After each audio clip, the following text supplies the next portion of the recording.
called Elite. It was the Elite Stylist. It was.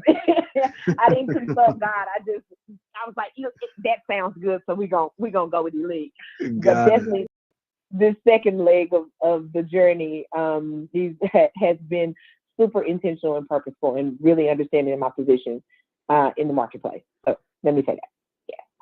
I love that, Cece, and I love just the acronym there. That's such a powerful acronym. Cece, you got to tell me. I know they say everything's bigger in Texas, right? So, Yes, what it is. is, we're gonna have a lot of. I'm sure we're gonna have a lot of ladies that listen to this on demand, if not already listening Mhm. to us live. What is the hair scene like in Dallas, Texas? Oh my God, the hair scene is super. It is a super busy market. Can be a bit saturated per se, but definitely Dallas has its own stamp on the hair game. As I like to say, the hair game. It has its own stamp. We produce some great heavy hitters that have come out of the Dallas area that have had the opportunity to work. And I know people personally that have worked with those in Hollywood on a celebrity basis, that have worked with those in the gospel music industry, from those that have worked with the Stellar Awards or worked with the Dove Awards, and worked with some of those major key people in the gospel world, even down to networking. I know with Kurt Franklin's barber, and other people that service Bishop T.D. Jakes. I mean, it's a very busy scene, and very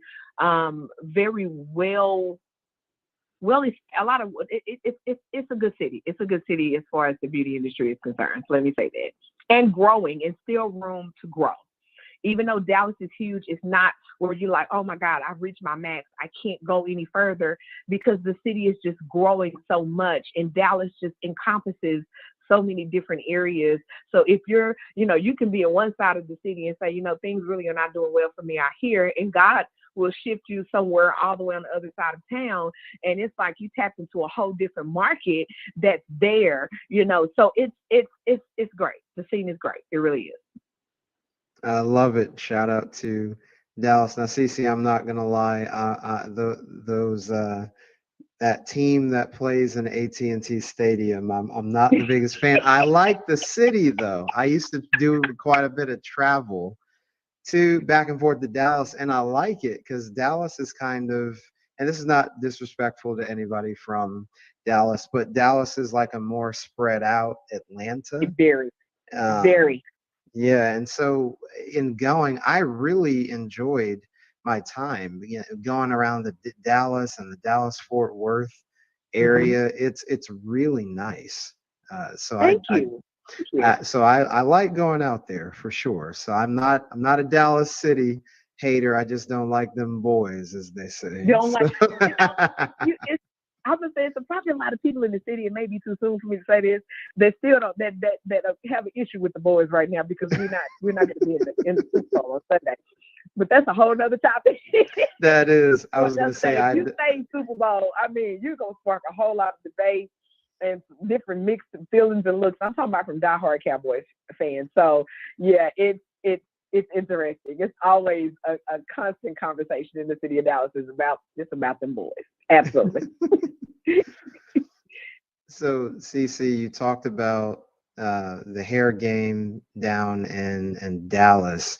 What are some of the, now I'm a dude, so I'm coming into this thing, just I know what my wife does and I know what I see, but I'm all the way here in Atlanta, right? So what are some of the trends you're seeing in 2023?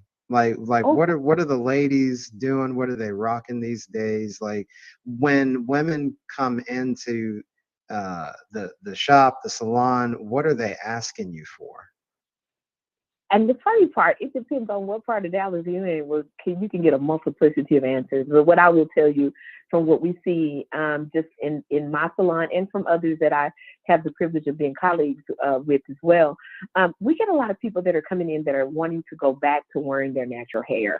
At one point, extensions and the wigs and all these lace fronts and laying lace and doing this that had become really popular.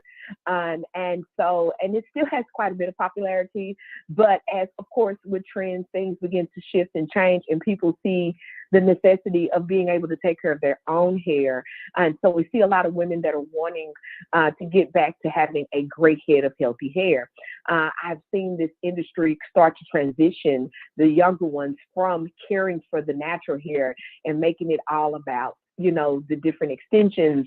And just because we can color somebody's hair hot pink, we probably doesn't mean that should always be the case. So I've seen a lot of that take place, but I've also seen women that want to be able to maintain a good, consistent look and be able to maintain the integrity of their hair. And also recently, I'm seeing more women, especially women of color, that are dealing with alopecia. So a tremendous amount of hair loss and the lack of knowledge as it relates to what alopecia really is and what that means long term to that particular individual. So it's forcing me right now to have to go back and get some more education, because I'm a cosmetologist and that's great, but you have trichologists and that's another level up. That they have abilities that I personally don't. I'm not licensed or capable or trained to do, but I want to be able to offer that, because there's nothing more frustrating than to see your hair begin to thin and you're losing it and it's bald and you no longer feel like a woman per se. And I've seen women just cry like, I don't know what's going on. What am I supposed to do? And to not be able to fully give them a solution is frustrating to me, because I mean, our hair is our glory. That's what the word says. And here we are losing it. So those are the trends that I personally am seeing. And now it's having me to pivot and be able to now look at servicing a different type of client base that is dealing with hair loss. And we're talking about permanent hair loss where there's not coming back. It's one thing for the hair to break, Jason, but it's something totally different when you say I'm losing my hair. That means it's coming out, or the body's not producing it, the follicles are closed. So whatever is needed for hair to push through, it's not there. I mean, there are a multitude of reasons as to why they're experiencing it. But I want to be able to help that woman get to the bottom of what's going on. And if it's something that's permanent, what are your options? What can we do so that you can feel beautiful and feel like a woman, and building her up, not only just on the outside, but being also to speak to that wounded woman on the inside. Because believe it or not, when we start losing our hair, we wounded. We are wounded on top of other life issues. So just definitely being able to service them in that regard. So that's what I'm seeing. That's what I'm seeing. Wow.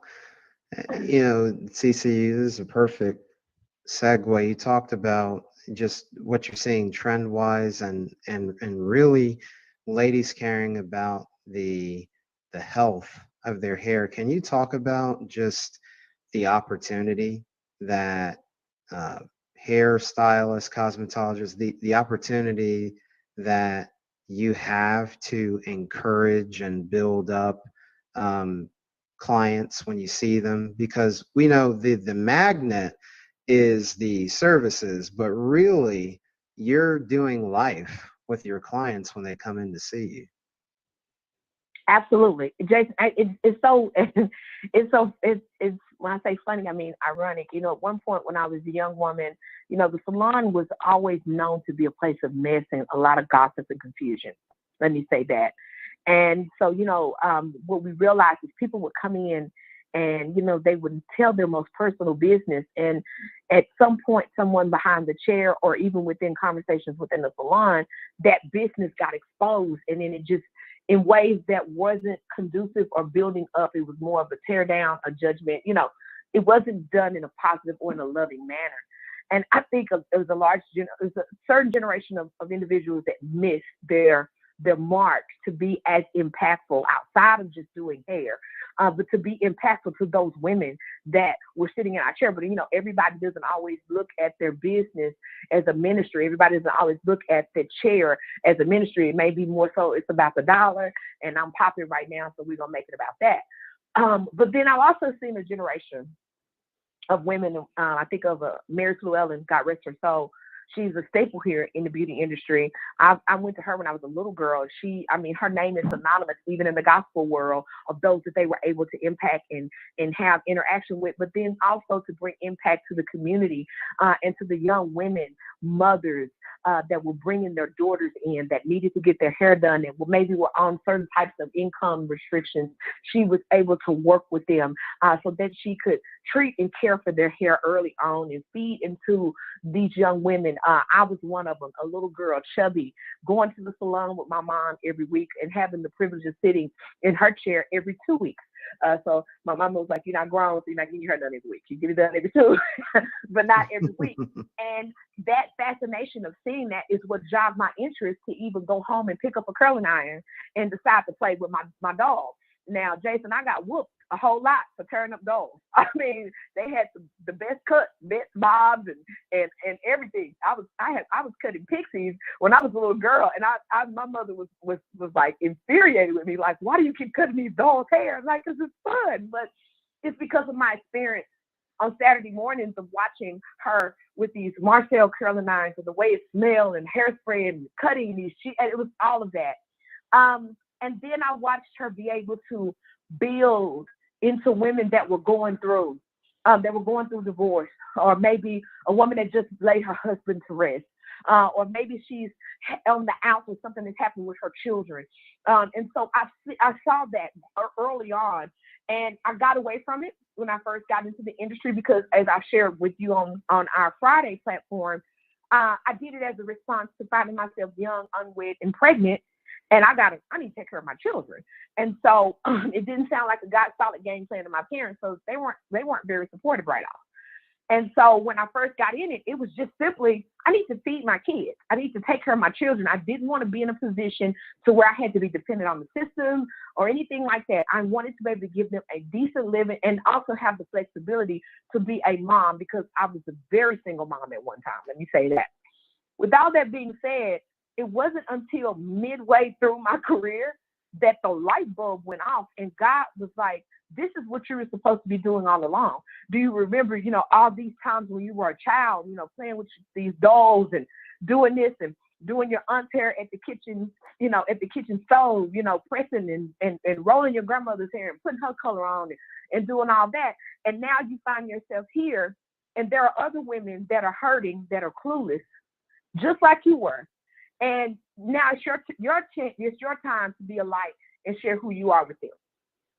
And so that's where the light bulb went off. And it's like, okay, this is more than just hair. It's ministry. It really, really is. And it's not me cramming, saying Jesus down your throat every 5 minutes, but it was more so about an interaction and just giving them a safe space to come in and be unguarded and to relax and to feel like they could share without it turning into a cesspool, a mess, a gossip haven. I wanted women to come in that were, battling through some of life's hardest trials, and maybe they are putting on face to the world, but here is your place of transparency. I have been privileged to know information that other people didn't tell their families. I'm the first one to know when someone's filed for a divorce or say, hey, do you have an attorney? I'm there like, I've had all these scenarios or I've had women that were in their 50s, in their 40s. I've had about maybe 3 or 4 women that have sat in my chair and cried and told me the things they experienced as a young girl, how they were touched inappropriately, molested or raped or so on, or they were a product of this. I mean, name a scenario, and I've encountered it, but I also have seen these women overcome. So not only is it ministry for me to talk with them, but they help me. They help me get through my broken areas. They help me to be better and to be greater. I've always been blessed, and I didn't see it that way, that older women took an interest in me and poured into me. The older women, they would send people would send their mothers to me to get their hair done, and those mothers would pour into me, and they would teach me how to be a better mother. They would teach me how to, have you prayed about this? Did you pay your tithes? I mean, just fundamentals for life, that they were reinforcing things that I was being taught, that I had been taught as a young girl, bringing me back into, hey, have you done this? Or CC, don't forget to do that. And I'm thankful for that. So I have, I'm thankful for the opportunity to not only be of service, but to also be pouring into God, that God has allowed me to connect in such a way that I pour, but I'm also poured into as well. I hope I didn't take too long to answer that question, David. No, I love it. Hey, unleash the fire, CC, unleash it. CC, as you were talking, what really stood out to me is you said the chair, using the chair as a ministry. That was a really key takeaway. What an opportunity that we have in the marketplace to be that listening ear, to be the shoulder sometimes that people need to cry on. And that just speaks to your intentionality in your heart when clients come in. So that definitely shines through and is evident, CC. Yes. Thank I you. Thank you. Yeah, I'm wondering, Cece, given the industry, right? There's a lot of, uh, there can be gossip and rumors and all of that. So how do you maintain an environment of integrity and confidentiality and a safe environment for your clients when it's widely known that it's easy to take topics there because Yeah. people get in the shop. So how do you, as a business owner and as a woman of God, how do you keep a handle on that? Because I know I'm sure you've got some stories there too, CC. Oh, oh my, I do. Do I ever have some stories? I've been in List. I think we've talked about some of those. One of those scenarios of me actually being a client on the client end of it with my sons and walking to a less integral environment, and having to really pull them out very quickly. And I've also worked early as a young hairstylist. I've worked in some less than integral environments as well. So I always knew, even before I fully dedicated my life to the Lord, I knew early on I did not want to have a place where it was mess and gossip. I just didn't. It's too much. It's too much. It's way too much. And so, really being able to take and control the narrative is setting the tone, the atmosphere, definitely getting up in the morning and having that time with God where you're praying, God, lead me through this day, guide me, God, cover my business, operate through it, and setting the tone, setting the atmosphere. Even when I get into the salon in the morning, with certain types of music, God gave me no profanity, no this, no that. Certain types of television shows or even certain types of music not being played within that space, just because we want to maintain a certain level of integrity and we don't want it to lead way into things getting, so clients know when they come in, they automatically tell because the tone has been set, via myself, my husband, and even those that I've brought on board that have worked in the space with me. I think I've shared that with you before, that everyone couldn't come work there because everybody didn't match the type of environment we wanted. I've had top stylists that were great and super talented, very popular, but their integrity was not the case. And I know that we're meant to be a light a lot of times, and always we're meant to be a light in dark places, but I also have to have a conducive working environment with those that are going to come in and their clientele with them. So it's about being super strategic with who you allow to come and even operate in the space. One, two, actually I would say that's two. One is it begins with me as the owner and as who God gave to steward the business. So definitely make sure I'm in alignment. Two is who you bring in, and three, being able to even just navigate the conversations with clients and making them feel comfortable and safe in the environment. So they already know how to conduct themselves because the pattern and layout has already been set. And so they feel that when they come in there, because it begins with me. And at some point, if I'm off kill, then everything else in the atmosphere is off with me, because you get what I'm saying? Because God gave it to me to set the tone, for him to usher him in, to have him come in and have his way. Even with the workers that are working in there, whatever their experience and whatever they're going through, so that they feel like there is a safe space for them as well. So it falls in several different directions, but definitely being able to steward those conversations, that's big time. And you have some clients that want to come in and turn things a certain way, and you just have to wrangle it back in such a loving manner, almost, just throw them off guard, with doing it. And then they automatically know, oh, I shouldn't, maybe I shouldn't have said that. Like, yeah, let's not bring that up. Let's not do that in here, So yeah, that, and it is a task, let me say that. I'm sure that's an ongoing task. Cece, some of the things you're sharing, and folks, as you're listening, I mean, Cece laid out some things about working in an integrity-driven environment that apply to multiple businesses, and so that with your leadership, CC, that's some gold that you gave us there. I think some of those things that's wouldn't just be for a salon, that would work for product or service based business. So thank you for dropping that wisdom for us. Absolutely. If I Uh, could, let me. oh Can yeah, I yeah, say go this ahead. before you go? I want to go back to it. It beginning with me. I think one thing we have to definitely look at one point in my business prior to this current venture we're in, I was a little frustrated with the team that I had that I was working, that was working with me, and I had in the salon. And I was one of God, and I was complaining. I was be honest, God, I don't like, I'm kind of in my feelings with God. You know how we do, Jason. We get in our feelings and we have all these little tantrums, and God let us get it all out, and He did. But He kindly reminded me, well, what is it that's going on with you? Because they're a reflection of who you are. They're Wow. attracted to you for a particular reason, be it good or bad.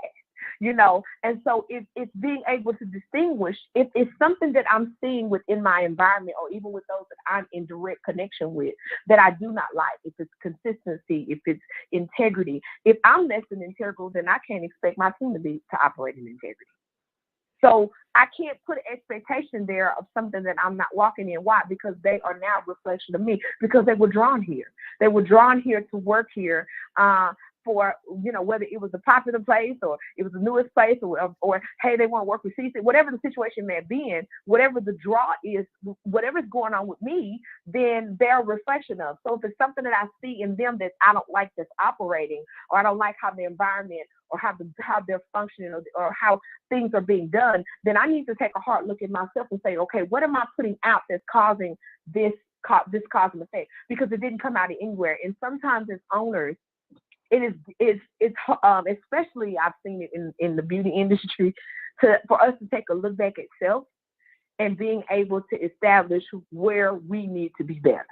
And I realized quickly I was lacking in certain key areas. So I had an expectation of people that I myself wasn't showing up and being. So you can't expect that from them, and you're not being it. So it made me always go back and look at me and say, okay, what do I need to shift? What do I need to do?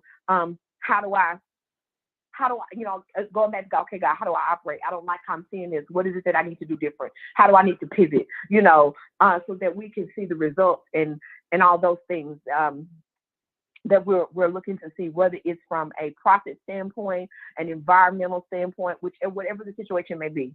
I always go back and look at me, that my team and those that I'm blessed to be colleagues with are a reflection of who I am. And at some point, if I see something that I do not like, I probably need to look at myself more than I need to look at them, because again, they're a reflection of me. See, that was some heart surgery right there. My goodness. It starts with the man or the woman in the mirror. That is The huge. mirror. My God. Mm-hmm. Mm-hmm. Mirror concept. Uh, Cece, as you've been talking, I can just hear the ministry pouring out of you. But you know, I have to ask you that you're okay with sharing that is, but perhaps what's one of the craziest stories you've seen that's occurred in the shop that you're okay with sharing? I did put that caveat because I know you've seen a lot of things, but maybe what's one that was really, really funny that people need to know just to give a day in the life of what could happen down at the salon.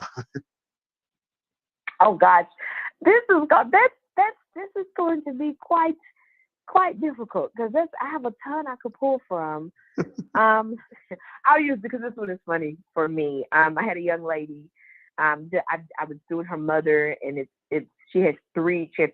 The mother had three daughters, and so I did the mother and the three daughters' hair. So one of the daughters is in. She's actually a twin, and they have natural hair. It's virgin hair. They don't have any relaxer, no chemicals, no color, anything.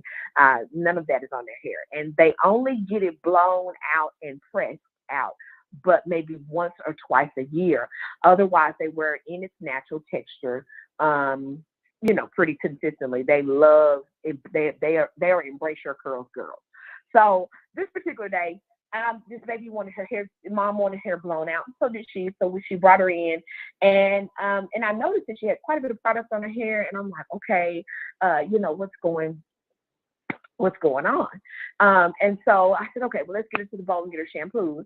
And so I begin to shampoo her, Jason, and I'm watching the water. I'm wetting her down to apply shampoo, and I'm watching water bead up off her hair. I'm like, that's interesting.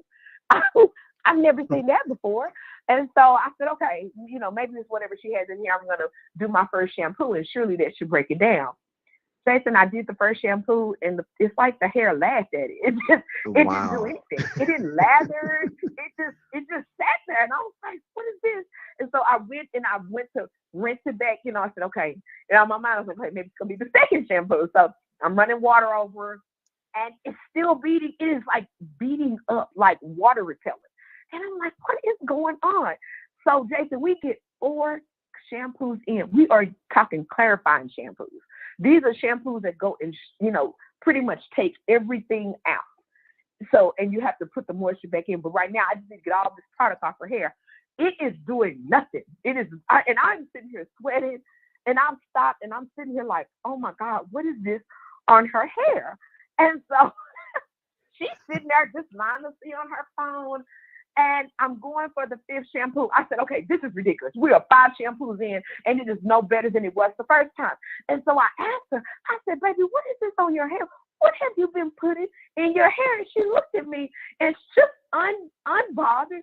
She said, oh, I've been greasing my scalp. I said, with what? And she said, beeswax. I said, oh my God. Why? Wow. Why would you grease your scalp with beeswax? She was like, because that's all we had. So I just used it. And see, I was like, oh my goodness. So Jason, I had to stop what I was doing, go over to the store. I had nothing in my arsenal to contact them to combat the beeswax that was in her hair. I had to go get some Suave shampoo, some vinegar, and some baking soda, and we had to create a paste so we could break this stuff down in her hair. And still 5 shampoos later, it wasn't until we finally got her, it's out. And so, and by the time her mom got back, she had looked at me, she said, Cece, are you okay? No, I'm not. I'm not okay. Baby traumatized me today, and in the end, for the daughter, she was none the wiser, but I was genuinely like just frustrated with this child.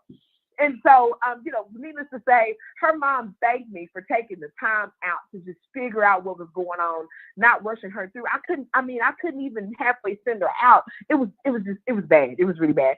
So, of course, that her mother is still my client. That baby is in West Point. She attends West Point right now. She's in the military, and doing well. But that's one of the craziest ones I've ever had. And I'll share another that's really impactful. So, and this one is recent. I was at the salon, and one of my older clients came in. And normally when she comes in, she's real spry and vibrant. And so when she comes in, she's there. And so I went to speak to her, and I noticed I couldn't hear what she said. But I thought maybe it was because of the position where she was in the salon and where I was. And so I said, well, I'll just wait till I get up there, to mess with her. And so when I got to the front and she came around the corner and I looked at her and I said, how are you doing today? And she said she could barely answer me. And I looked at her, I said, are you okay? And she went to wave me off and say, just give me a minute. I'm going to be okay. And I'm like, okay. Mm. And so I got her to the bowl and I noticed she had a look on her face that was really disturbing me. And I asked her again, I said, Ms. Diane, are you okay?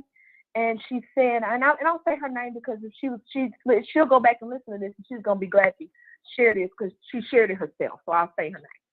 And she could barely get her words out. And so she kept saying, but I'm going to be okay. She kept waving me off like she was going to be okay. And immediately the Holy Spirit said, go call her daughter. Stop and call her daughter now. And I got ready to bait off my feelings and said, well, she said she was going to be okay. But her look disturbed me, and I heard what the Holy Spirit said, so I stopped immediately. I went to the front. I called her daughter. I said, hey, this is Cece. Your mom is here. She had an appointment with me. I said, but she doesn't look good, and she's not able to really talk. I said, I don't think she's having a stroke because I'm looking for the signs of a stroke. Her words were coming out, but they were really low. They weren't gibberish. Her face wasn't drooping. So I was like, okay, it's not a stroke.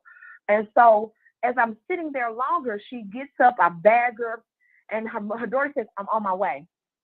I said, well, do you want me to call the ambulance? She said, no, don't call the ambulance. She said, I'm on my way. I'll be there in a few minutes. So literally, by the time I got back to the bowl and rinsed out the conditioner I put in her hair, and I sat her up, her daughter was walking in, and she sat down in front of her and asked her what was going on.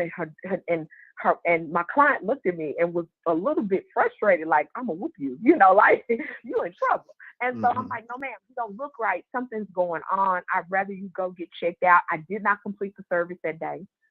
So they go on. She takes her mom. My client's daughter comes back and says, thank you for calling me, CC. And I said, okay. The next day, Jason, I get a call from the daughter. Her mother was having a heart attack at the salon. Oh my and they were gosh. rolling into open heart surgery. Wow. And she began to cry. And she said, I want to thank you.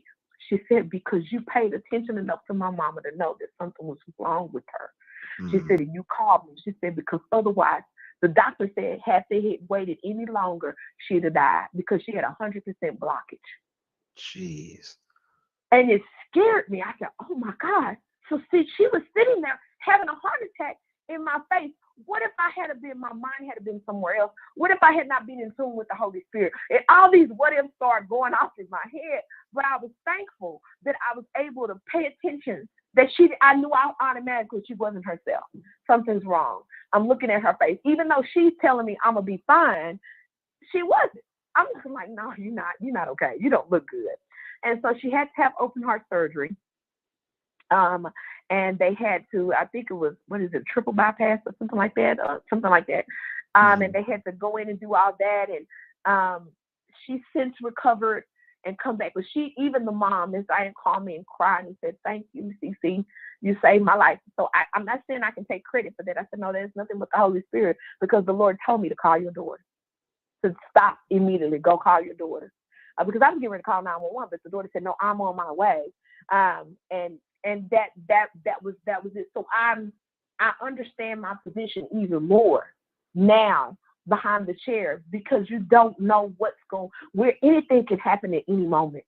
And there she was in cardiac arrest, and what I think a heart attack would look like, Jason, it didn't. I'm thinking like, oh, she would have clenched and she would have, I'm looking for this dramatic moment, and it wasn't. She was in distress. Her face was telling me, but she wasn't giving me the physical indications. Like, she didn't grab any. I'm looking for that TV drama heart attack, krill over. Like, no, she just, again, being in tune with the Holy Spirit and the Lord telling me, go call her daughter.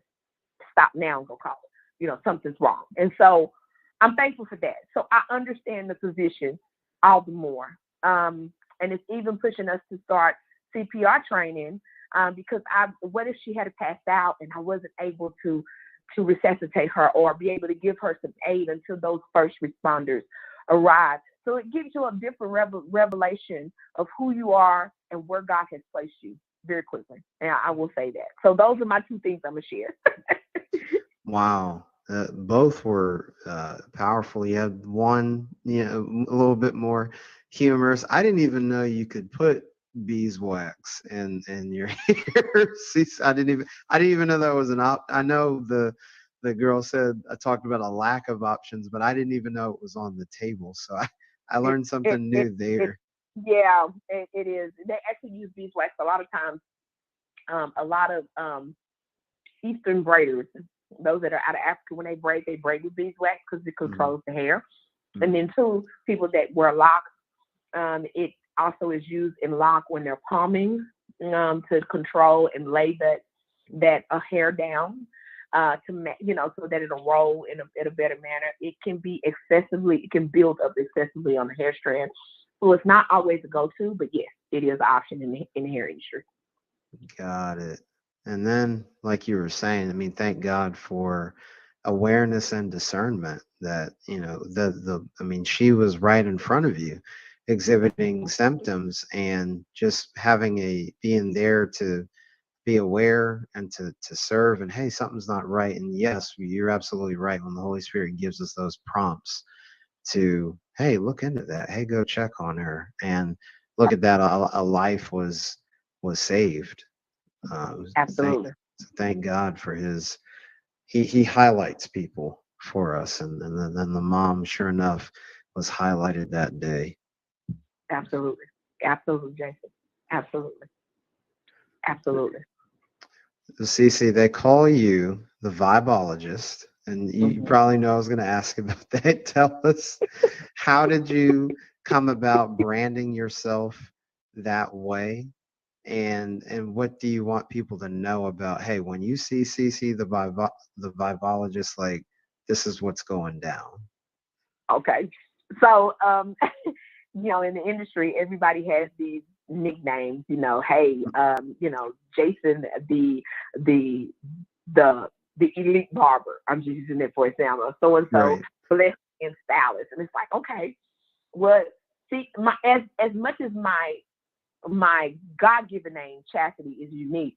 It is not what I use in the industry because the little old ladies in the beauty school used to mess my name up, Jason. I mean, they would just mess it up terribly. They called me everything but Chastity. Cassidy, Oh, jeez. Kelsey, Casita, the little chubby girl that worked in the back. I mean, I was everything. I was like, you know what, mother, just call me CC. So I'll say that's how CC came about. But then the vibologist became when, of course, the salon we changed over to iVibe, and I thought about all the roles and hats and positions that I'm blessed to be able to play. I'm a chemist, I'm a biologist, I'm a psychologist, I'm a therapist, um, I'm some of everything, prophetess. I mean, I'm minister, name it. I'm multifaceted. So what better way? We're gonna put vibes and we're gonna put ologists and we're gonna make it together and it's called vibologist because at any point I am something, one of many hats to you sitting behind that chair. Um, I am often the one that again they tell us their most intimate things. So having to be the shoulder to lean on, the therapist, the psychologist. What's going on with you? What's going on with your emotions? Okay, are you stressing? Your hair is. I mean, like the list goes on. Being able to be a chemist. Why? Because I'm a colorist. So color is all chemistry. It is very much chemical reactions and catalysts and how do you neutralize pH, all these different things. So I have to be able to put that hat on and formulate and being able to correct people's issues. If they come in and say, oh, Cece, I turned my hair green. Can you fix it? I really want it to be blonde. Well, okay, what are you going to do to get that green out of her hair? So it's multifaceted because of the many hats that I am privileged to wear on a daily, every minute, every second basis, depending on what client is sitting in my chair. So let me say that. I, So that's how the vibologist came about. And they I can love always it. expect the me educating you on what's going on. Um, and if it's something that I'm not as well versed in, I'm very transparent, Jason. I'll say, hey, I haven't had very much experience in this, but let me do some research or let me reach out to some resources to see what our options are. So that's what the vibologist is. It is about bridging the gap between the art and science of healthy hair care. And that's the best way I can surmise. I like that. The combo of the bridging the gap between the art and science of hair care. That's a mic drop right there, CC. Because I mean, they come in to have pictures. They want all these things, and I want my hair to do this, and can it whippy do over here, and can it swoop swah over here, and it's like, no, mama, your hair not gonna do that. Like that's not possible. And having to have that realistic conversation, and then being able to bring attention to other issues that are even going on. Because our hair and our nails are a large indication of what's going on internally in the body. And if we don't know how to read it, you'll miss it. I'll say this is another significant thing. 3 separate instances I have had women start having issues with their hair. It wouldn't hold a curl. It, wasn't adhering to chemicals, whether it be color, relaxer, or even if they were wearing it natural, it couldn't get it to do anything. It wouldn't curl, Jason. It wouldn't bend. It just was like, it's just there. Like, what's going on?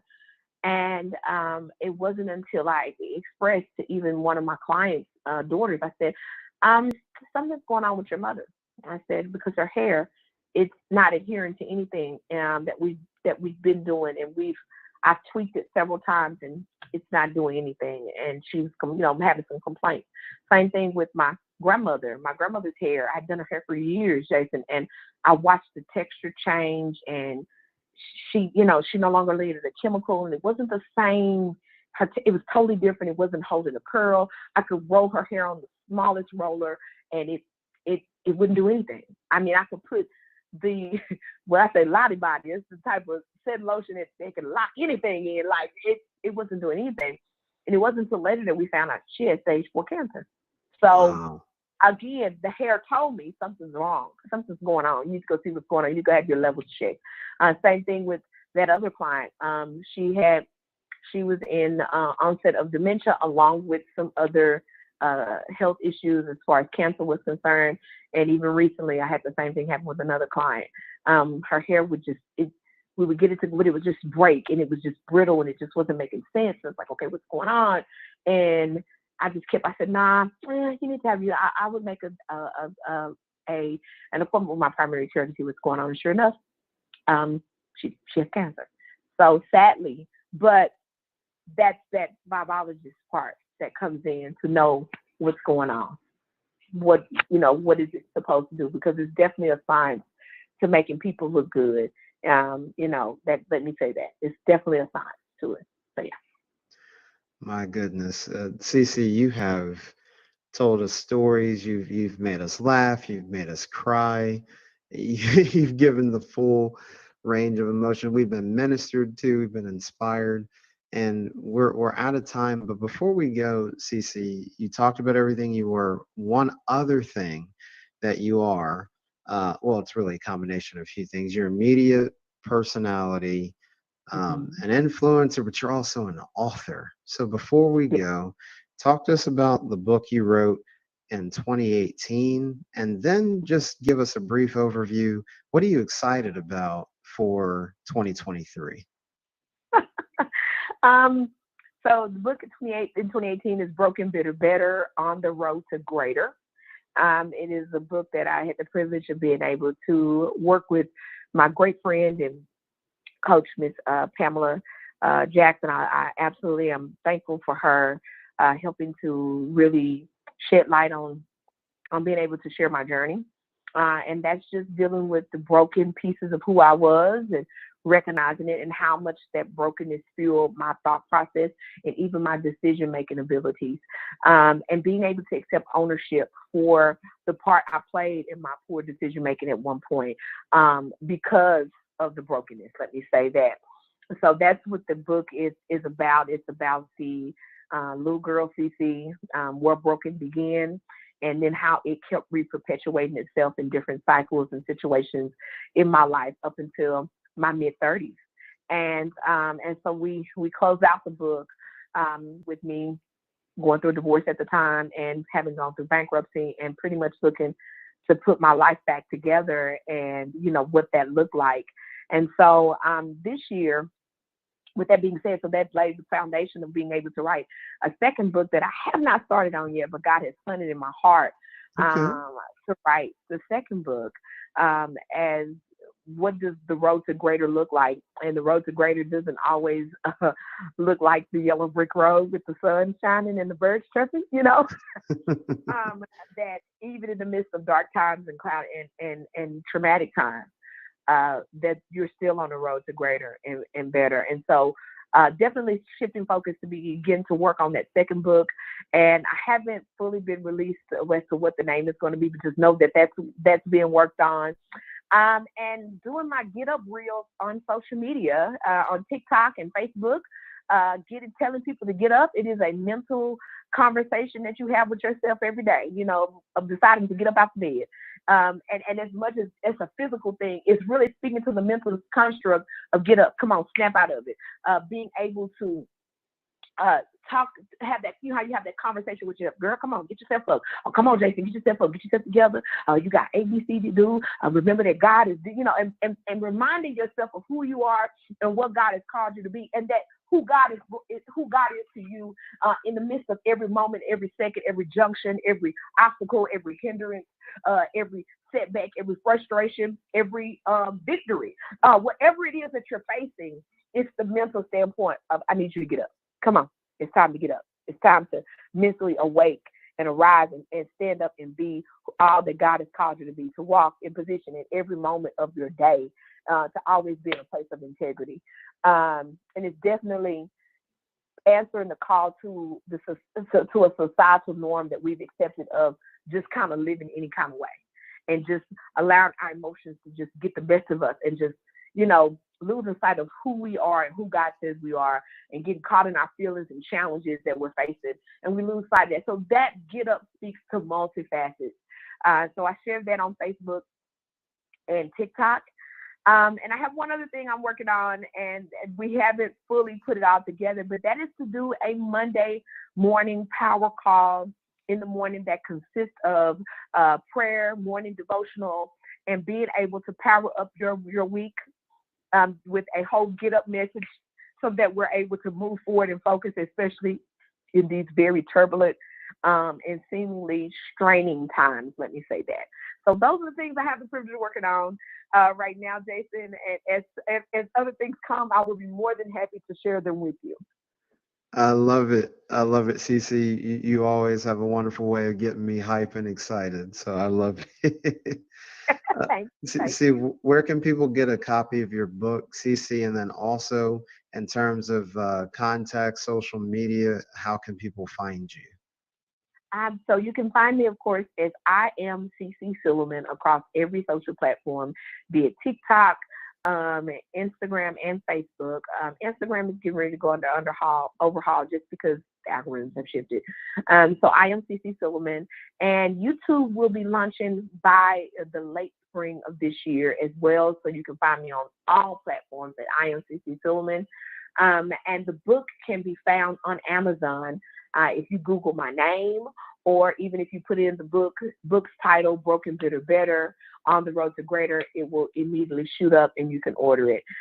So yeah, and unless they want to come by the salon, if they're in Dallas, and they're more than happy, I'd be more than happy to have a copy on hand for them there. So yeah, that's how Hey, yes, drop in and drop by. Listen, I'm not in Dallas, CC, but I can tell you if I were, I would drop by for sure.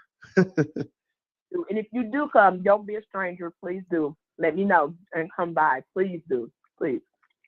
Absolutely. Well, that's all we have time for today. Cece, just greatly appreciative of you coming on the show. You shared so much wisdom. You told powerful stories and gave a whole word all in one. So that, folks, I told you she was a powerhouse. I told you that. So you've seen the evidence. So Cece, thank you so much for coming on the show tonight. You are very welcome, Jason. Thank you for having me. I am honored. And thank you to your audience for listening and having me as well. I'm thankful. Thank you so much. Love it. Love it. Well, folks, you know how we end things. From the boardroom to the bathroom, God is with you. Don't compartmentalize your faith in the marketplace. We'll see you next time on the Fortified Life podcast.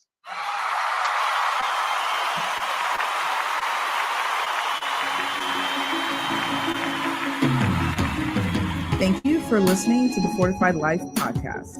You can catch us live on Wednesdays at 8:30 p.m. Eastern Time and on demand. Check out FortifiedLifePodcast.com for more details. To learn how to live out your faith in the marketplace, grab a copy of Jason Davis's book, Fortified, Being Rooted in God's Plan for Work and Business. Available on Amazon. You're listening to Jerusalem Worldwide Podcast.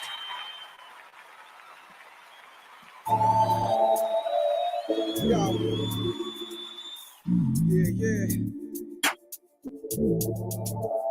It's Calios. Real music. Yeah. Welcome to the league of the unlikely extraordinary. Nevertheless, we come to disrupt the construct of the customary. Moving fast as McLaren's with the presence of a dignitary. More than talents and substance in the commentary. The new names are the no names. So prepared for a shift in their knowledge. Moving like the mascots of Savannah State College. Voices of the authentic worship. In the midst of heretics and the harlots. Food for the malnourished.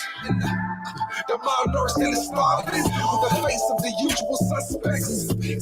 Like a Baldwin, independent by the definition.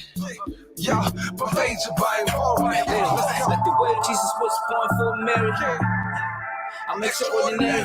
Weight on my shoulder, but I'm not the one that carries. Extraordinary. I did run my race and I'm not in a hurry. Yeah, extraordinary. I did raise my sling and I slay Goliath. Yeah, extraordinary. Extraordinary. Grace too much can deny. They be calling me the customary. God is on my side, no need to worry.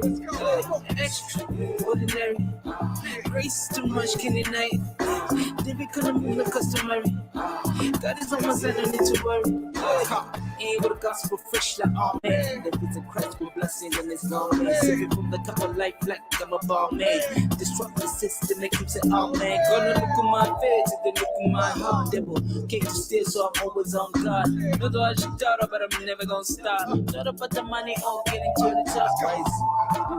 Wait, that we do what we do. Holy Spirit, then I teach you some more ways. My very seed, never succeed in the seed that Jesus can change. Like the way Jesus was born for Mary. I'm extraordinary. Weight on my shoulder, but I'm not the one that carries. Extraordinary. I did run my race and I'm not in a hurry. Yeah, extraordinary. I did raise my sling and I slay Goliath. Yeah, extraordinary. Extraordinary. Grace too much can deny. They be gonna be the customary. God is on my side, no need to worry. Extraordinary. Grace too much can deny. They be gonna be the customary. God is on my side, no need to worry. Real music. Yeah, started local. Now we global. Stay tuned.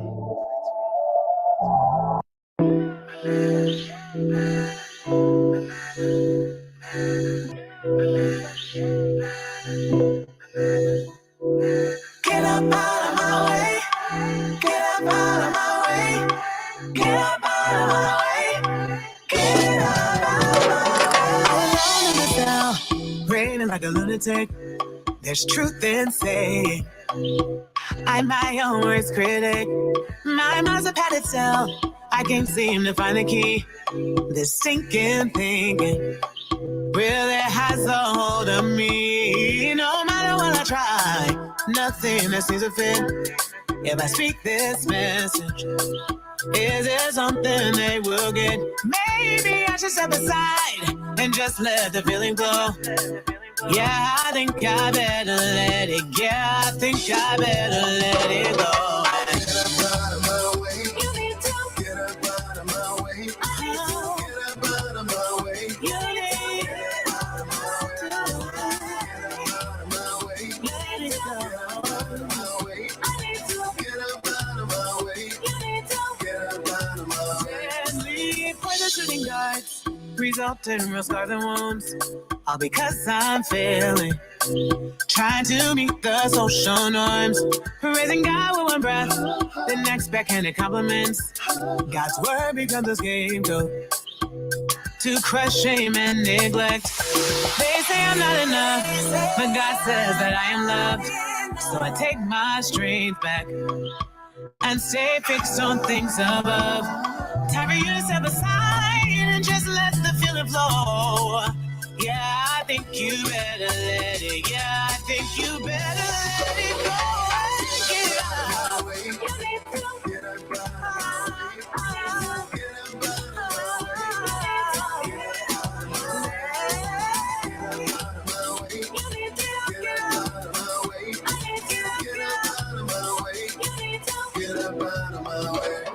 Sticks and stones may break my bones, but even these bones heal. Where I've been and what I've done will keep me from His will. I'm clinging to His promises and walking in His might. I once was blind, lost in the dark. Now I see the light. I am loved. There's nothing you can say to keep me from the break. Get away. Joy is mine. Peace is mine. You need to hear the pain. Get out of my way. You need to get out. Get out. Get out. Get out.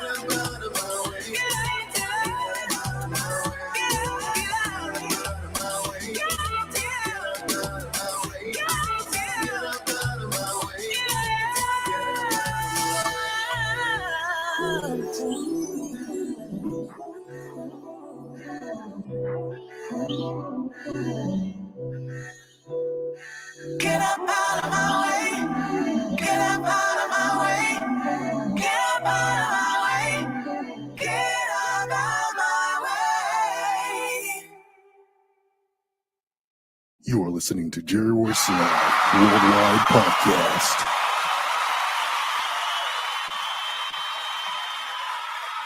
With the Lucky Land Slots, you can get lucky just about anywhere. This is your captain speaking. We've got clear runway and the weather's fine, but we're just going to circle up here a while and get lucky. No, nothing like that. It's just these cash prizes add up quick. So I suggest you sit back, keep your tray table upright, and start getting lucky. Play for free at LuckyLandSlots.com. Are you feeling lucky? No purchase necessary. Void where prohibited by law. 18 plus terms and conditions apply. See website for details. Is your new year still falling flat? You are not alone. This year, millions will be diagnosed with low energy, but Planet Fitness has the cure. Boost your energy with tons of equipment in our clean and spacious clubs for $1 down and $10 a month. No commitment. Cancel anytime. Deal ends February 16th. See Home Club for details.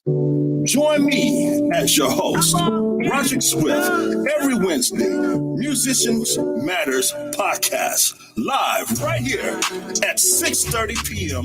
Pacific Standard Time, 9:30 p.m. Eastern Standard Time on Positive Power, 21 Christian Media LLC. Let's go!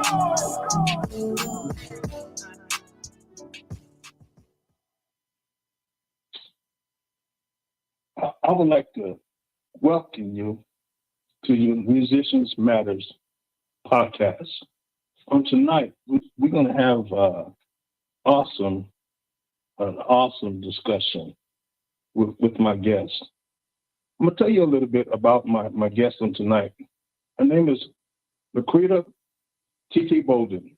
Born and raised in Cleveland, Ohio. She grew up as a young child playing drums in the church and traveling around the city playing for her mother. Laquita Casson Bolden, being surrounded by music, it was only a matter of time before she found out her long-time hobby. She began playing the drums at the age of 2.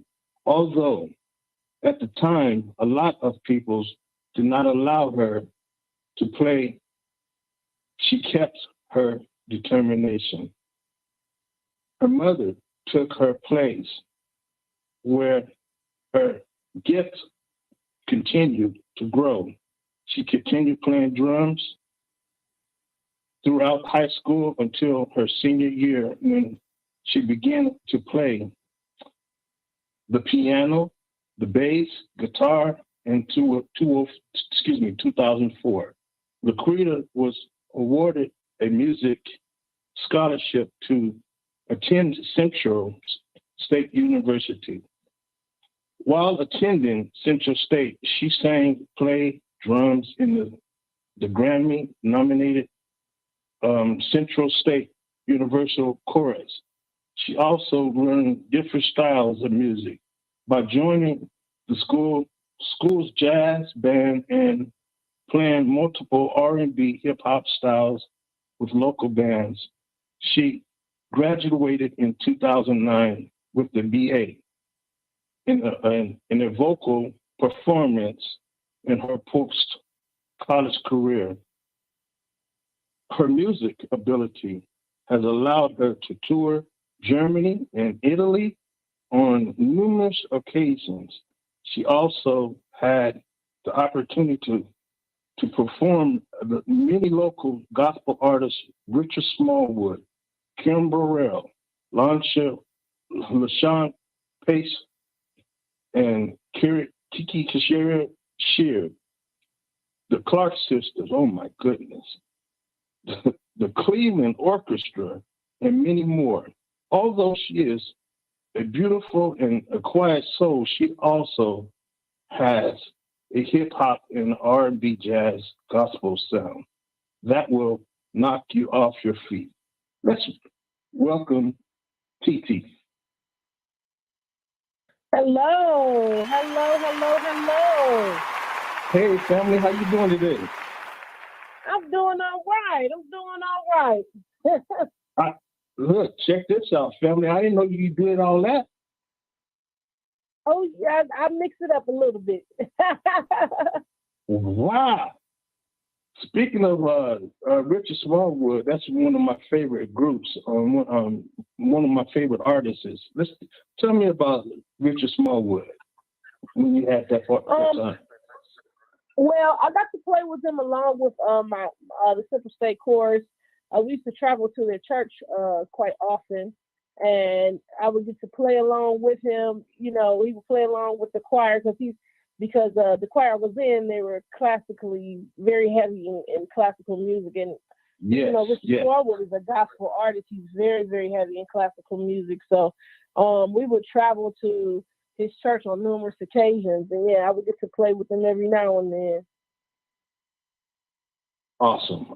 What about Kiki? Yeah.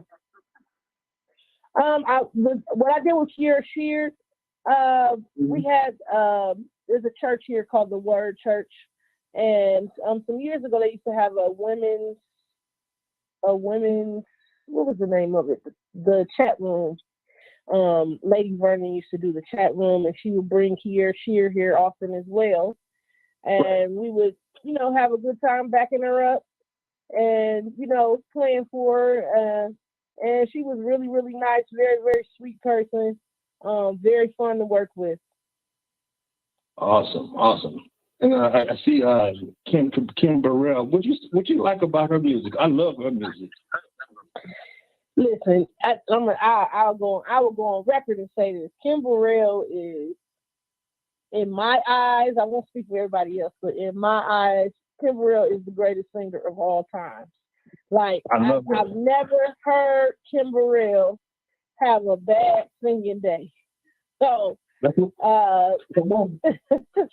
yeah, Kim Burrell. I mean, I'm an ultimate Kim Burrell, Clark sisters. I mean, man, Kim Burrell, Clark sisters are my top and my number one. Check this out. Kim you brought sunshine. Yeah. Oh, that's one of my favorite songs. You brought the sunshine. Yeah. I think one of my favorite songs is actually not a Clark sister song. One of my favorite songs by a Clark sister is Twinkie Clark, and she makes this song called Awesome. If you get a chance to go back and listen to it, it's like, Lord, you are so awesome. Yeah. One of my favorite songs in the world. That's an oldie but goodie too.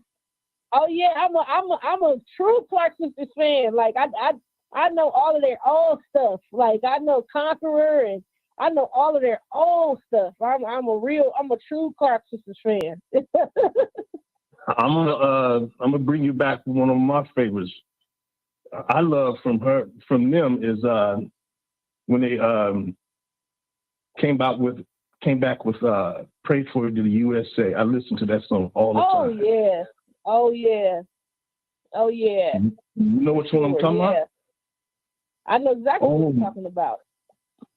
My goodness! When I seen them, they did that live in Los Angeles at Bishop Blake's church.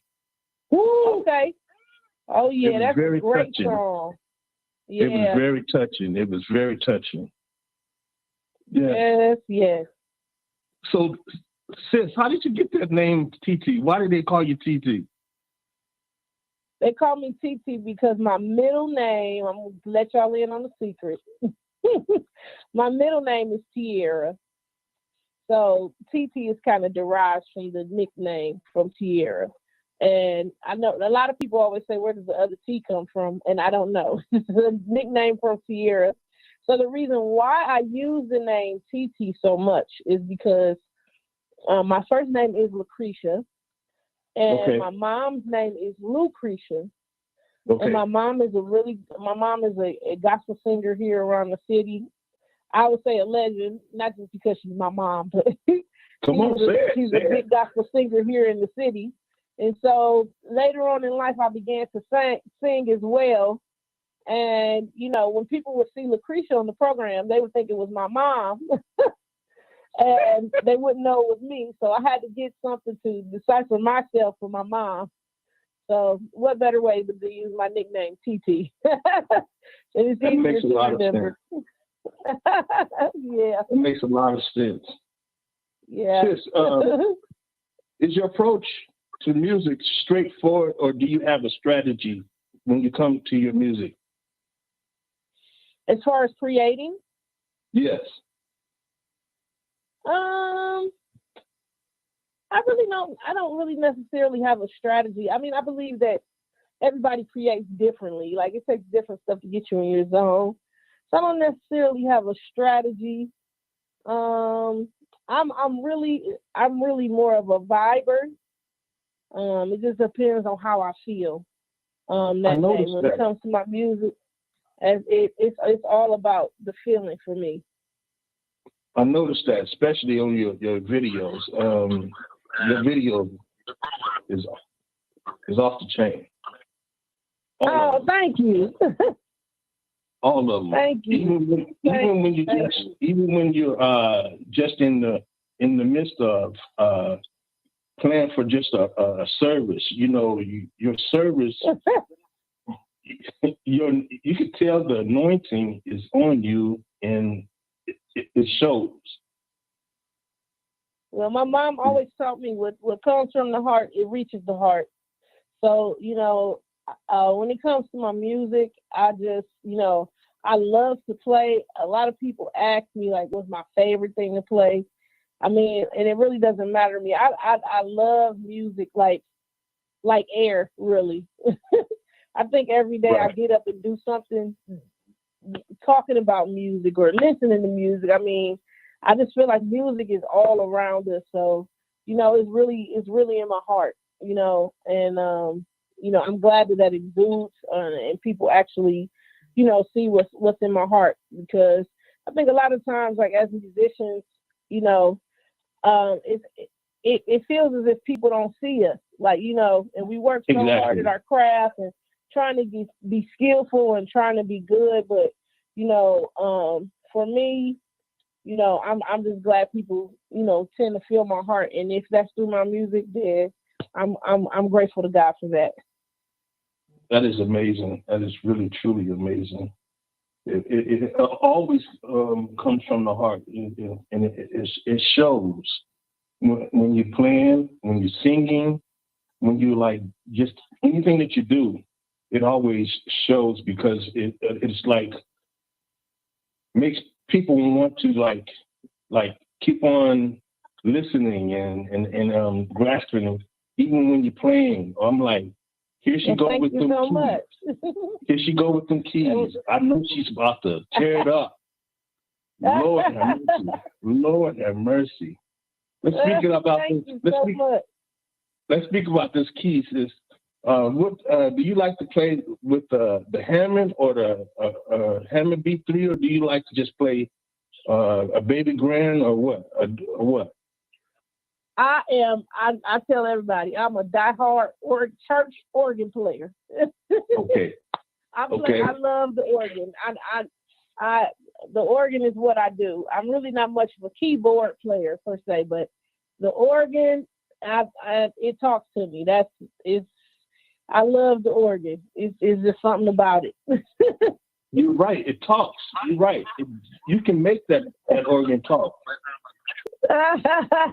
Yeah, I love a good B3. Speaking of that, I'm gonna give a shout out to Twinkie.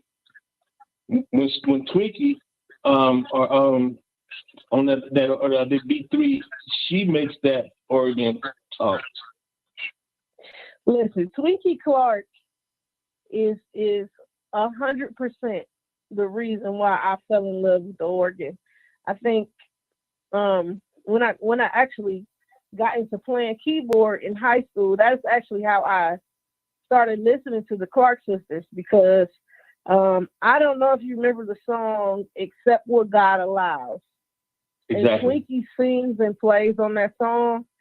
That song made me want to play organ so bad. I think after I heard that song, I went and looked up everything Twinkie Clark I could find. My family will tell you, when it comes to Twinkie Clark, I think when I was a teenager, maybe 16 or 17, I even had some people. I wanted my nickname to be Little Twinkie. So I even to this day have one person that still calls me Little Twinkie.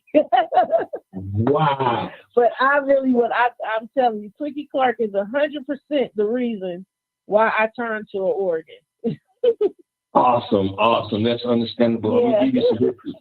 I'm gonna give you some history about this, about that issue too. Not issue, but it's a blessing. I had an opportunity to even play with Twinkie and her mother. Okay, awesome. Out here with the Gospel Church of God in Christ. When I was playing back with Church of God in Christ, I was playing back in had an opportunity to play with them at a Pentecostal temple. That was a great experience. Wow, yeah. Yeah, I actually got a chance to play with Twinkie and Jackie when they came to Cleveland, Ohio. And it was just the two of them. They did a concert individually. But I got to play in the house band for that concert. And I got to meet Twinkie, and it was a dream come true. Amazing. Yeah, I tried not to fan out.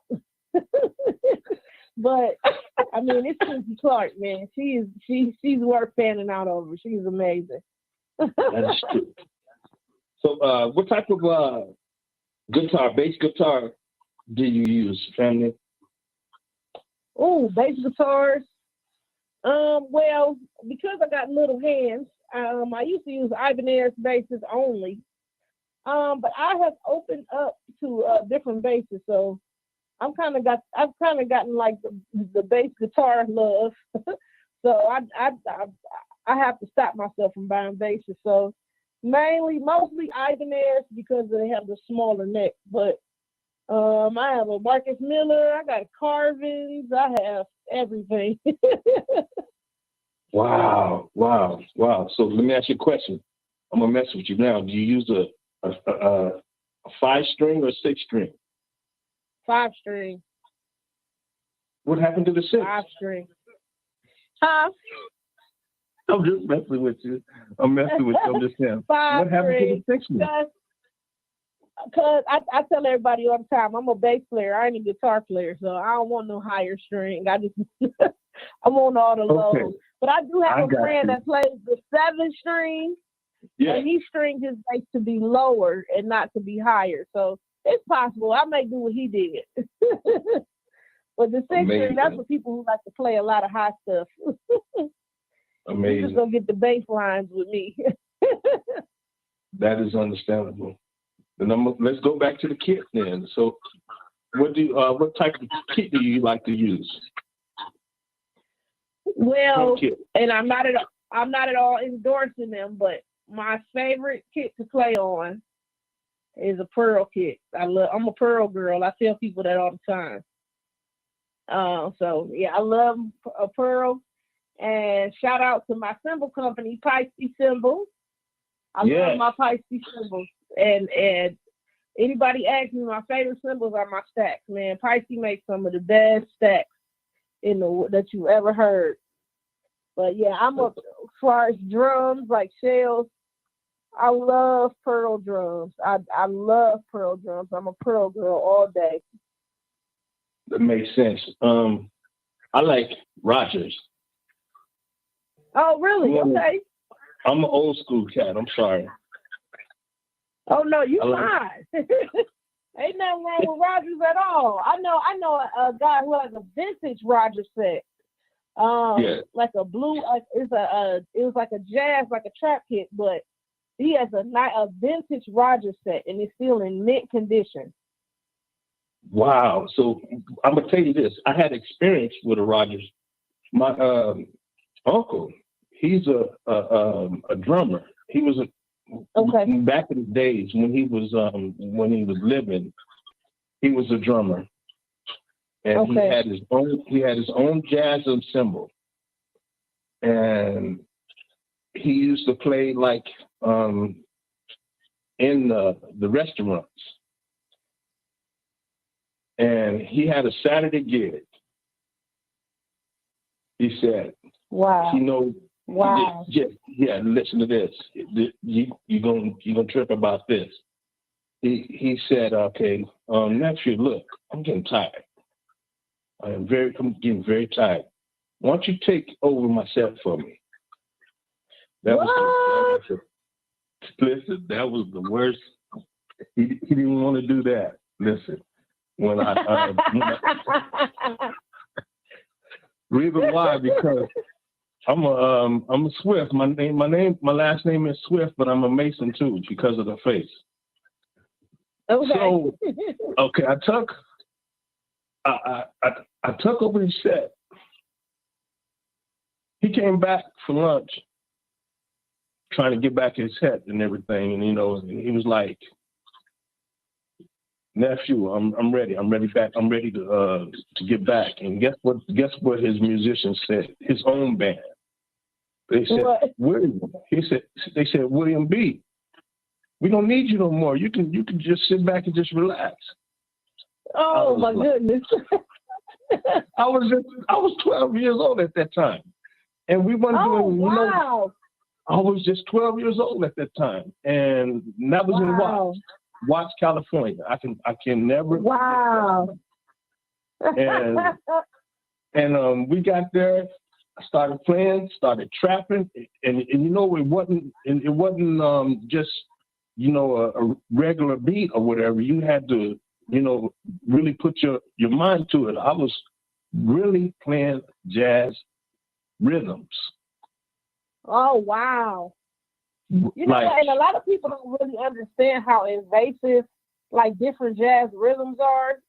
They're really invasive. They really are. It's trapping. You understand what trapping is, right? Yes, I do. I had to swing. I had to shuffle. I had to do all that.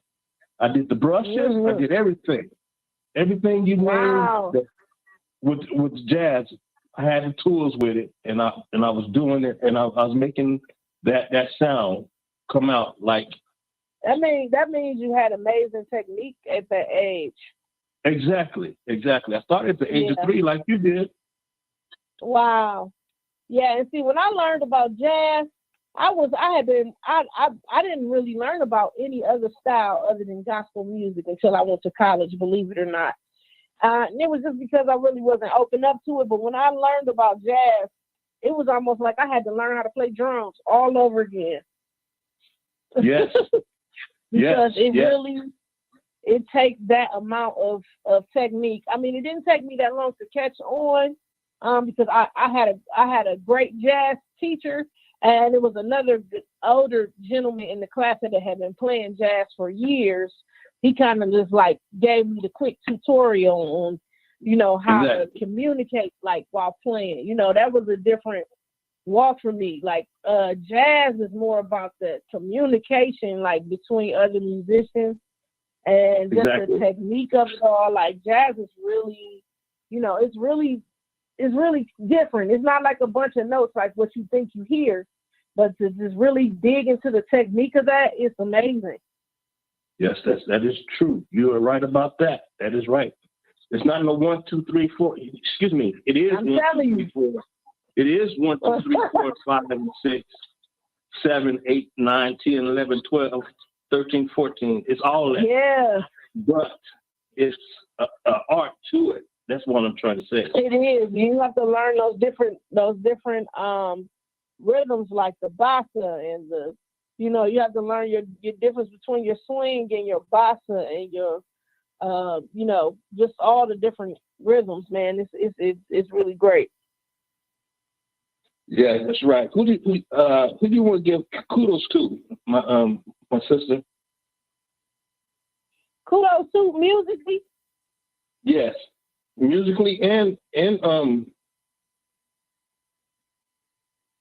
Just my shout out. Yes. Well, I'll give kudos to first always my mama. And Mother's Day was this weekend, so kudos to my mom. Hopefully she's listening somewhere. But kudos to my mom. She has always been the person that, first of all, grounded me in God, and secondly, grounded me in my music ability, and always have pushed me to, you know, do everything, whatever it is that I do. If I told her I wanted to play an accordion, she would have went and bought me one. So shout out to my mom. Shout out to my church and here in Cleveland, Ohio, the New Glorious Church of God in Christ, and my pastor, which is also my aunt, Pastor Vivian Lockett. And shout out to my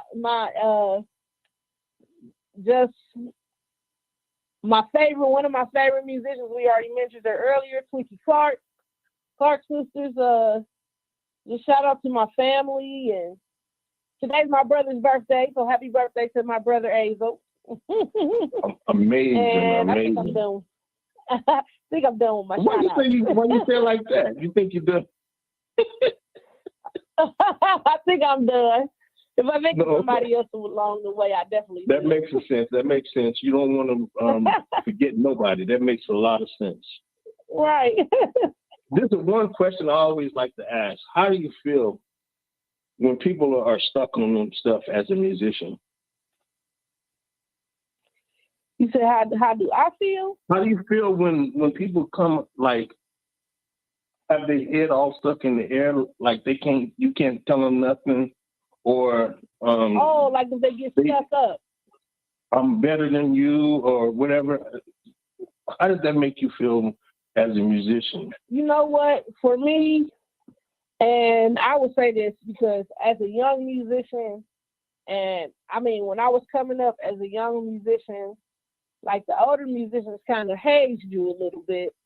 But for me, I really, even in my personality, I mean, if you get to know me, I'm an encourager, you know. Right.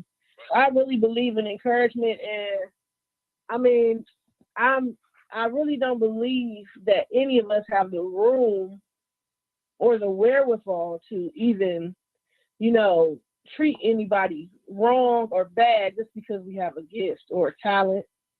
And the way I always think of it, and the thing that keeps me grounded and humble is, you know, you can work your whole life and be the greatest talented, most talented person in the world, and you can treat people like trash. And at the end of the day, when it's all said and done, anything can happen to you that will take that away instantaneously. And so that is one thing that keeps me grounded, you know, that no matter how great you are, no matter how great you are at what you do, if you're not encouraging the next person and telling somebody else, like, you know what I'm saying, they can make it too.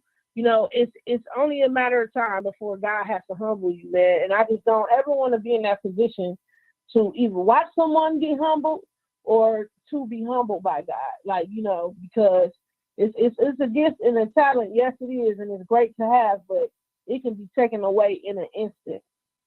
Yes, speaking of that, I had that issue just last week. Was with that accident. I was not expecting to be living. Now I'm still here. I'm thankful for that. Yeah, man. As far as writing your own music, do you write your own music, sis? I used to write some years ago, and I'm actually getting back into it. I've written a couple songs here lately that are still in the works. But yeah, I'm getting back into writing, and hopefully eventually I will have some kind of EP or some kind of CD coming out. Put my fingerprint on the music scene. Yeah, that's right. That's right. It's time to come on over here to Positive Power 21. Oh yeah. Yes. Do you have an organization that you oversee or are you in? I know you do. No. Let them know about your fraternity. Sorority. I'm in a sorority. Yes, I am. Yeah. I am a proud member of Zeta Phi Beta Sorority Incorporated. Come on now. Sorority, and we are the finer women of Zeta Phi Beta Sorority Incorporated. So shout out to all of my sorors out there. That's what I'm talking about. See, you thought I forgot. Yes. Oh, yeah. How can I forget to shout out my sisters? That's what I'm talking about. That's right. Yes. Now, I know you in some bands. Name some bands that you are in. Some bands that I am. Here citywide, I'm in the Williams Project, and I actually have a girl band of my own that I run here. It's called the Cover Girls. Let them know about it.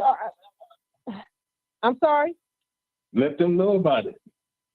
Oh yeah, I have a band called the Cover Girls. We are a cover band here in the city, and I play drums in this band, and I have my girl Tristan that plays bass. Another amazing keyboard player. Her name is Serena Mangum here in the city, and we have an amazing vocalist. Her name is Vaughn James, and it's our all girl band. I know all girl bands are the thing now, so. It's my girl band here. We do fairly well. It's summertime, so it's picking up here in the city. Amazing. Awesome. I'm loving that. What are some good memories in your music career, sis?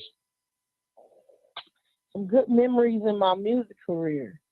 Yes. That's a good question. Really, honestly, I would say being a part of one good memory is being a part of the Central State chorus, and I say that because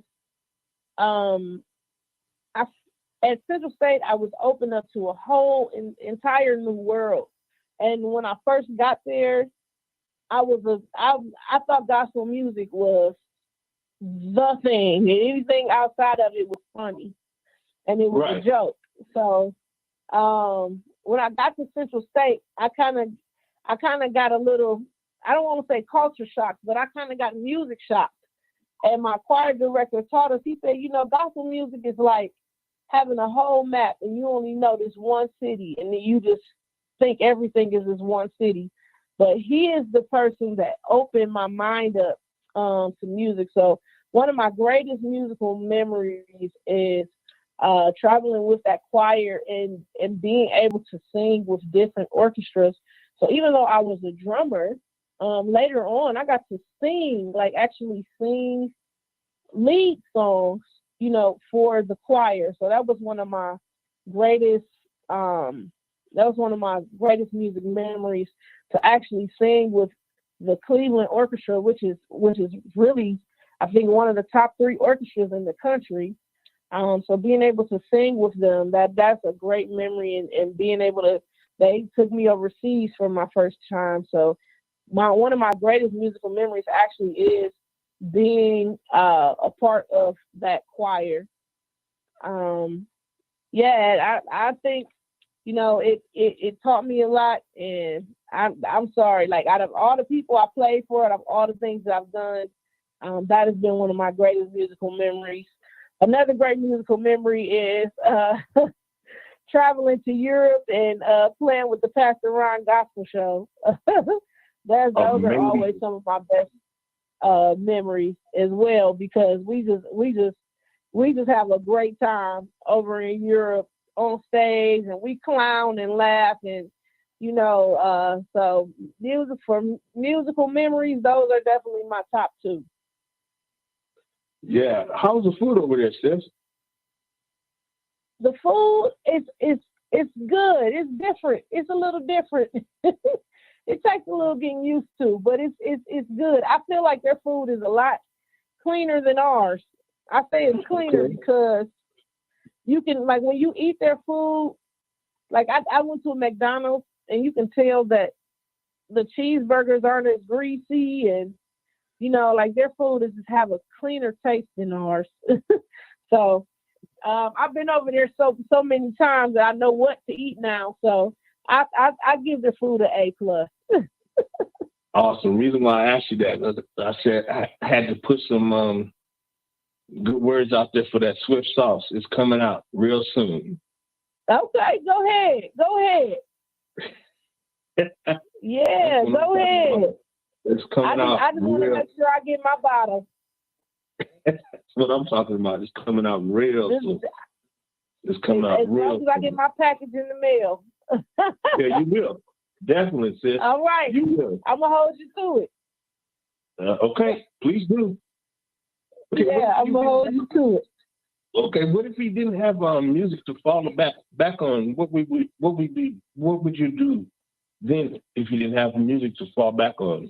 I know there's a lot of stuff. That's a good question. You know what I told somebody? I just told somebody this the other day.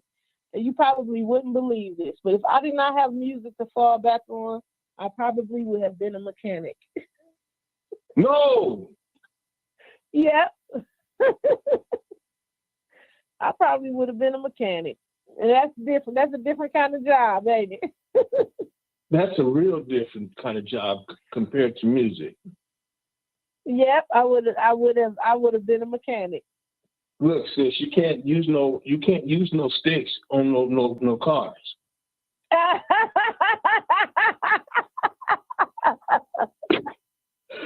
So I told him, as long as you know how to fix a car, you can get where you need to go. Right. You're right about that. You can't use no sticks on no car. Right. Yeah. That's right. You're right about that. So,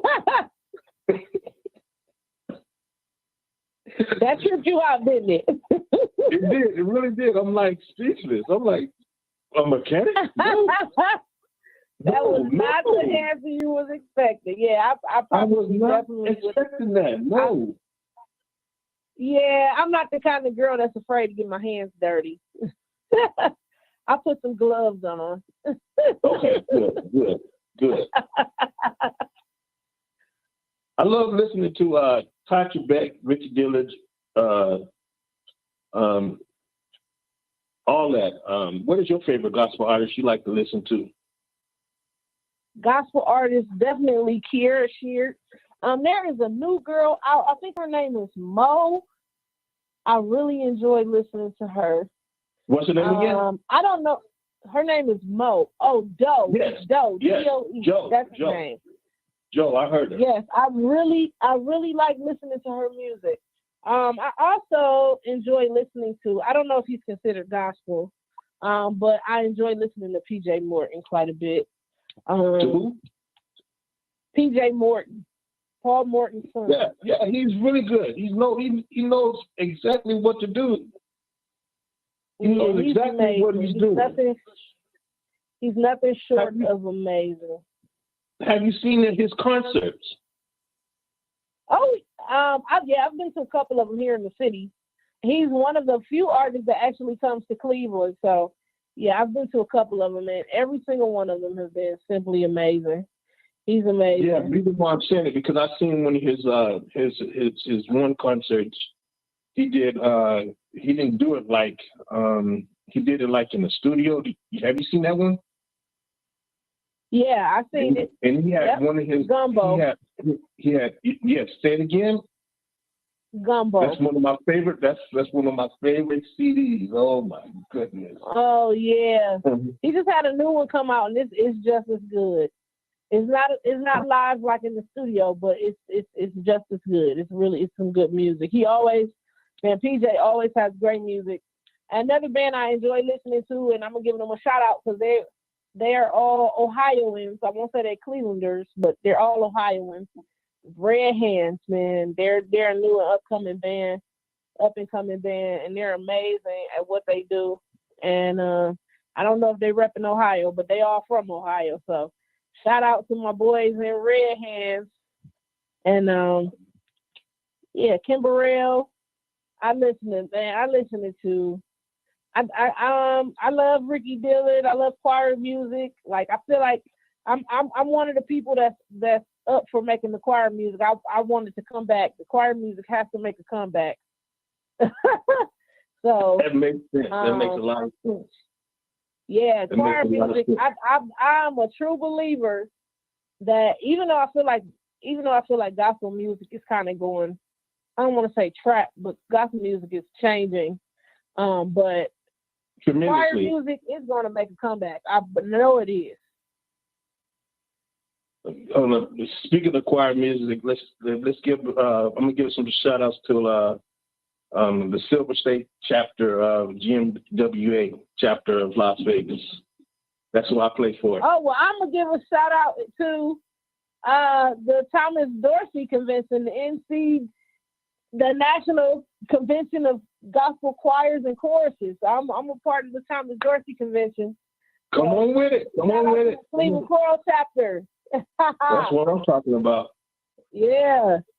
That's what I'm talking about. So, sis, how do you like on like the end of the day? How do you rest your mind off the days of work? I generally sit out on my couch and I watch a TV series to relax myself. That sounds like all of us. It sounds like all of us. Yes. I give me a good series and I Netflix and chill. That's what I do to relax my mind. Reason why I'm saying that because that's if I have the time in that day. As soon as we get off the podcast right now, guess what I'm getting ready to do?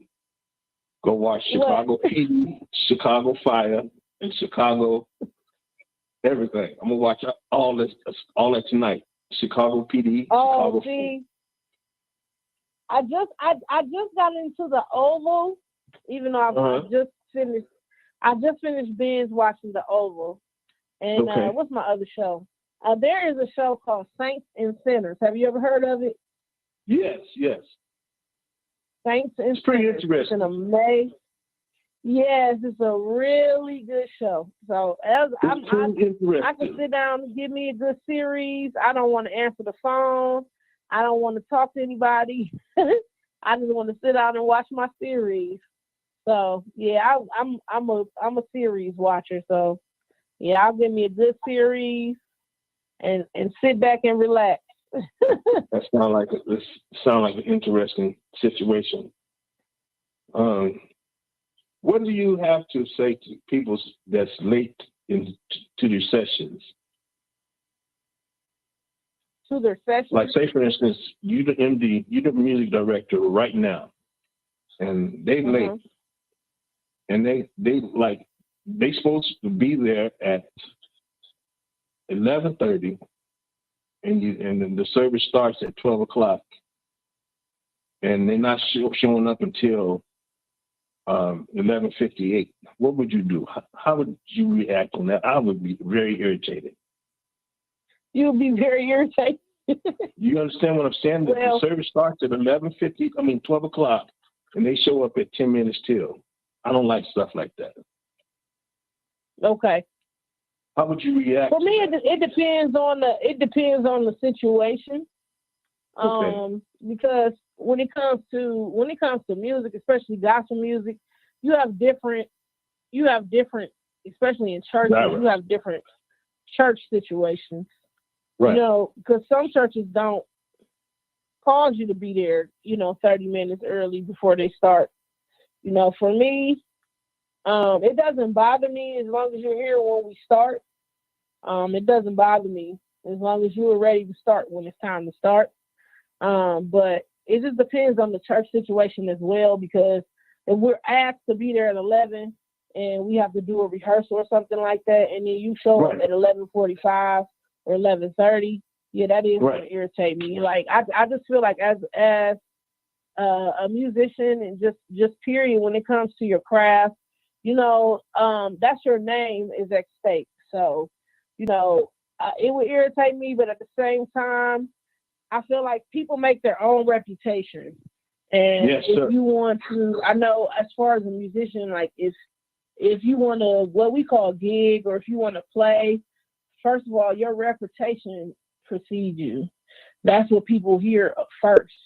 When your name comes up, that story is going to come up. Like, oh, I remember we had a rehearsal and they were supposed to be there at 11. They didn't show up till 11:45. So I say that to say, you always have to, even though you're not on your instrument yet, you always have to be cognizant and conscious of what your reputation environment is. And those kind of things. It destroys your reputation. So I believe, if you're supposed to be there at a time and we talked about a time, then you should be there. And if you're not there, I should be hearing from you at some certain time about, I should know what's going on with you, and not sitting on pins and needles waiting on you to get there. So I feel it's always a way to handle yourself as a businessman, as a businesswoman, so that, you're not destroying your reputation in the long run. That's true. You're right about that. So what do you have to say to the world positively as we come to a close? As we come to a close? What do you have to say to the world positively?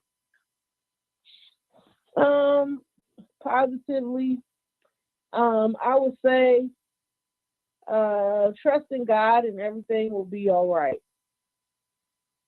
On a positive note, a lot of times we've gone through just such a different kind of season with COVID, and everybody is trying to get their lives back on track, and they're going through depressing times. It seems like people are committing suicide left and right, and just it seems like the devil is kind of like running rapid. And a lot of times, it's because we have different anxieties and worries, and sometimes we worry ourselves to death. But overall, man, if you trust God and really trust God and not try to make the answer yourself, or not try to, come up with the solution yourself, man, you will really see God's hand at work, man. And you trust God and don't pray and worry. Ask God for what you want and trust and believe that He's going to do it, because that belief, that trust, it will take you a long way. Amen. Amen. So, where can you be reached at, sis? I can be reached on all platforms as The Cover Girl. And the is spelled THA, and then Cover Girl, regular, COVERGIRL. On Instagram, I'm at The Cover Girl. On Facebook, I'm facebook.com/TheCoverGirl. And if you want to see any of my videos, I am The Cover Girl on YouTube as well. And don't be alarmed, because I do gospel music and R&B music, but I do clean R&B music. That's right. I don't do cussing in my music, so yeah, you can go and enjoy me. The cover girl, my name is Lucretia T.T. Bolden. I love the Lord and I love music, and I'll be love for everybody to follow me, and reach out to me, write me, and I'm not afraid to say encourage me too. I always need encouragement. That always feels good, So yeah, that's how you reach me. Awesome. Now, sis, I would like to thank you for all those nuggets that you have given on tonight. And you are always welcome on this platform anytime. Thank you. And thank you so much for having me. I really appreciate it. Thank you for opening up your platform and just allowing me to speak and, just be me. Amen. Amen. That's the way it should be. And I would like to thank David Rogers. You are the best musician for giving this music for this podcast movement. Music Matters. And I would like to thank my mentor, Jerry Royce, Live Positive Power 21 Christian Media LC, for being there as a true brother, as a true friend in Christ. I would like to thank Tyler Gaston. We call him Gaz.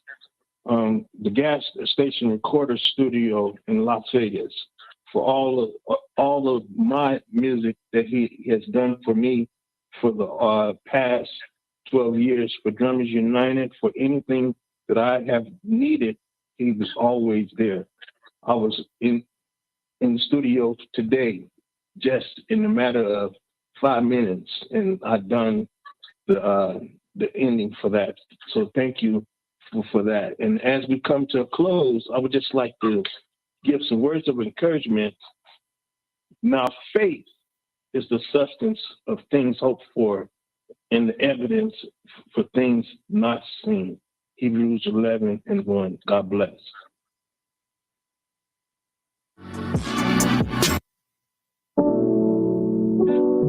Join me as your host, Roger Swift, every Wednesday, Musicians Matters Podcast, live right here at 6:30 p.m. Pacific Standard Time, 9:30 p.m. Eastern Standard Time on Positive Power 21 Christian Media LLC. Let's go!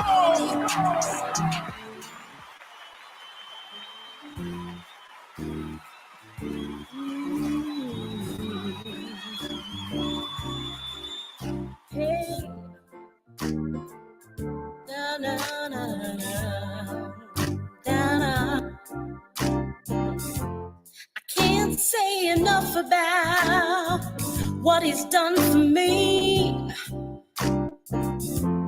I began to stutter 'cause he's been so good to me. Yeah. If I had 1,000 tongues, it just wouldn't be enough. Hey, I can go on and on about his goodness and his love. Hey, he's been good to me. I just can't tell it all. Made such a change in me. I just can't tell it all. Hey, I feel so special that he's with me all the time. Yeah. I don't have to worry 'cause I'm his and he is mine. Yeah, I would never leave him. He's a lover of my soul. Put my life in his hand because I know he won't let go. No, he's been good to me. I just can't tell it all. Made such a change in me. I just can't tell it all. Hey, yeah. I can't tell it. I can't tell it all. Hey, I can't tell it all. Hey, when I was lost,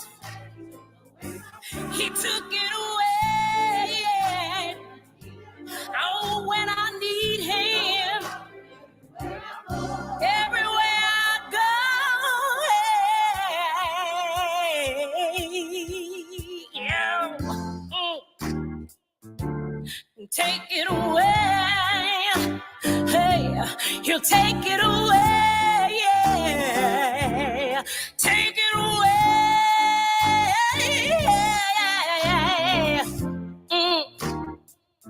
Can't tell it all. He'll take it away. Yeah. Can't tell it all. Hey. Oh, yeah. I can't tell it. I can't tell it. I can't tell it all. No, no, no. Hey. Ooh, take it away. Take it away. I can't tell it all. Oh, I can't tell it. I won't tell it. I can't tell it all. No, no, no, no. Hey, hey, hey, yeah, yeah, yeah, yeah. Oh, I can't tell it all. Made a brand new me. I can't tell it all. I can't tell it all. I can't tell it. I won't tell it. I can't tell it. I need, yeah. I can't tell it all. I can't tell it all. I can't tell it. I can't tell it all. Hey, I can't tell it. Hey, I can't tell it all. No, no, no. Hey, hey, hey, hey. I can't tell it. I won't tell it. I can't tell it. I can't tell it all. No, no, no, no, no. Yeah.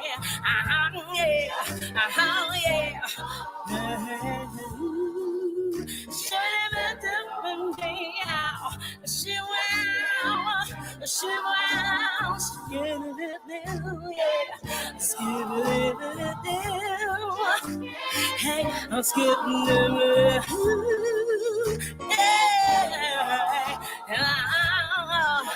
hey, can't tell it all, can't tell it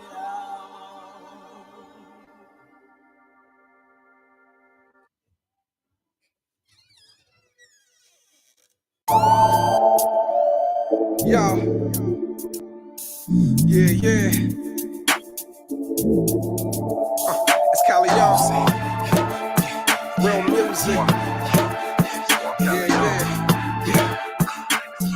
Yeah. Welcome to the league of the unlikely extraordinary. Nevertheless, we come in to disrupt the construct of the customary. Moving fast as McLaren's with the presence of a dignitary. More than talent and substance in the commentary. The new labels are the no names. So prepared for a shift in their knowledge. Moving like the mascots is a better state college. Voices of the authentic worship. In the midst of heretics and the harlots. Food for the malnourished. The malnourished and the starving. With the face of the usual suspects. Like a ball when independent by definition. Yeah, but major by involvement. Like the way Jesus was born for Mary. I'm extraordinary. Weight on my shoulder, but I'm not the one that carries. Extraordinary. I run my race and I'm not in a hurry. Yeah.